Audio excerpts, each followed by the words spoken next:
بسم الله الرحمن الرحيم. السلام عليكم ورحمة الله. تحياتي لكم جميعا أينما كنتم في جميع دول العالم. النهاردة حالة خاصة لرجل مسن، عنده أولاد وحصل له حادثة، وهوريكم دلوقتي بالإشاعات كسر في دراعه، مش قادر إن هو يصرف على بيته عشان العملية اللي عملها فشلت، ومحتاج علاج، محتاج ان حد ياخده لدكتور يعالجه. دراعه العملية اللي عملها باظت تاني. هوريكم الاشاعات وتشوفوها. ده الكسر اللي كان في الاول في دراعه، وبعد العملية هوريها لكم اهي. دراعه ساب تاني.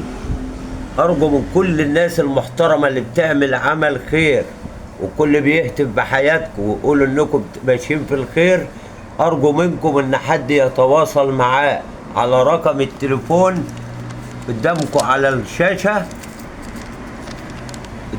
الشاشة، أهو، إنكم تتواصلوا معاه وتشوفوا هتودوه لدكتور يعالجه.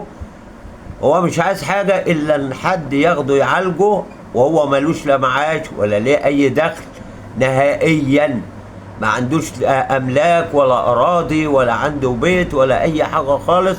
الراجل ساكن وعلى باب الله، وعنده اولاد وعنده بنت داخله على جواز، وهو الوحيد اللي كان هيجهزها، لكن للاسف الشديد الحادثه اصابته كده بالطريقه ديت وكسر مضاعف. يا ريت اي دكتور او اي حد متبرع ان هو يعالجه. جزاك الله كل خير، وربنا يجعله في ميزان حسناتك ويزيدك من نعيم الله. شكرا لفاعلين الخير.